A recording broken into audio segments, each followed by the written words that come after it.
সেদিন আমি যশোর থেকে ঢাকা আসছি, এয়ারপোর্টে নামার পর দেখি আমার গাড়ি অনেক দূরে সিরিয়ালে আছে। তো খেয়াল করি নাই, বের হয়ে গেছি, মনে করছি বাইরেই আছে। পরে দেখি যে অনেক সিরিয়ালে আছে। পরে সিরিয়ালে থাকা দেখে আমি দেখলাম যে ডোমেস্টিক এয়ারপোর্টের ওখানে ছোট্ট একটু জায়গা, সব উল্টাপাল্টা গাড়ি পার্কিং করে রাখছে। কারণ হয়তো বস আসবে, সাহেব আসবে, ড্রাইভার সাহেব দাঁড়ায়া সে তামু খাইতেছে। এই যে গাড়িটা দাঁড় করে রাখছে, পিছনে 1 কিলোমিটার সিরিয়াল পড়ে গেছে। এর ফলশ্রুতিতে বহু মানুষের ফ্লাইট মিস হবে। আমি তখন আমার সাথে যারা ছিল তাদেরকে সাথে নিয়ে বললাম, চলো আজকে একটু ট্রাফিক গিরি করি। তখন চলে গেলাম, যে একটা একটা করে গাড়ি ড্রাইভারকে ধরে বললাম, ভাই কেন দাঁড়াইছেন এখানে, বরং কেন পার্কিং করলেন? এতক্ষণ পর্যন্ত প্রহরী কাউকে দেখা যায় নাই। যখন আমি এই ডিউটি শুরু করে দিয়েছি, পরে দেখলাম যে প্রহরী সবাই এসে ভরে গেছে আমার চারপাশে। পরে বললাম, আপনাদের আজকে ডিউটি আমি করি, আপনারা শুধু টাকা টাকা দেখেন। হঠাৎ একটা সরকারি গাড়ি আসলো, বিরাট বড় স্টিকার দেওয়া, একেবারে রং ভাবে দাঁড়াইছে, ছোট্ট জায়গা, এরকম বাঁকা হয়ে এমন ভাবে দাঁড়াইছে, পিছনে আরেকটা গাড়ি চলে যাবে, যেটা যাওয়ার রাস্তাটা বন্ধ হয়ে গেছে। অথচ এই গাড়িটা একটু সোজা হয়ে দাঁড়ালে, সাইড করে দাঁড়ালে ওই গাড়িটা যেতে পারে। গ্লাস নামাইলাম, ড্রাইভার সাহেব সিগন্যাল দিয়া, এরপরে বললাম তার ওই বসকে শোনায় বস বসা ভিতরে বললাম, ভাই নতুন বাংলাদেশেও এই অহমিকা গুলো দূর করার সময় আসে নাই এখনো সে আগের অহংকার এখনো দূরে রাখছেন।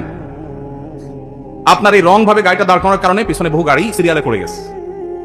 এটা বোঝার জন্য তো কোনো শিক্ষিত মানুষ হওয়ার দরকার নাই, কমন সেন্স থাকা যথেষ্ট, যে গাড়িটা আমি সাইড করলেই তো অন্য গাড়িগুলো যেতে পারে।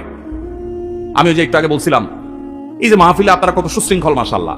সেই আপনারাই যদি কেউ অটো চালক হন, তো দেখা যাবে কল্লা ঢুকে দিছে, রিক্সা চালক ভাই মাথাটা ঢুকাই দিছে, আছে না নাই? এই শৃঙ্খলা বোধ যদি না থাকে, সে শত শত নফল নামাজ পড়েও ভালো মুসলমান হতে পারবে না। আমরা এটা জানি না। এই জন্য ভাই, আমাদের এই শৃঙ্খলা বোধ আমাদের মধ্যে জাগ্রত করতে হবে, চেষ্টা করা যাবে না ইনশাআল্লাহ। পরে এয়ারপোর্টে এসে আমার ডিউটি, কয়েক মিনিট ডিউটি করার পর দেখলাম যে মাশাআল্লাহ পুরো রাস্তা ক্লিয়ার হয়ে গেছে। এরপর পানির মতো গাড়ি চলে যাচ্ছে, জ্যামটা মার থাকলো না।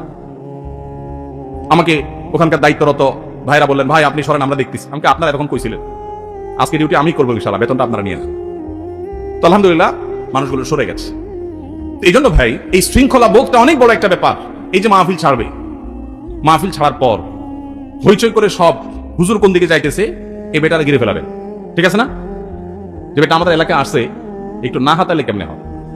ময়মনসিং গেছি মাহফিলে, দেখি যে জামা টানতেছে, কাপড় টানতেছে, কেউ কেউ পারলে পিঠ হাতে দিতেছে, কেউ পারলে শরীর হাতে দিতেছে। তাই বললাম, ভাই হুজুরদের বা যে কোনো মানুষকে সালাম দিলে সওয়াব হয় জানি, হাতে হাত মিলায় মুসাফা করলে সওয়াব হয় সেটাও জানি, হাদিসে আছে। কিন্তু শরীর হাতালে সওয়াব হয় এটা তো জানতাম না। এটা আবার কোন সওয়াব? তো এই যে আবেগের নামে আমরা ভুল কাজগুলো করি, এগুলো করা যাবে না। আল্লাহ আমাদেরকে বোঝার তৌফিক দান করুন।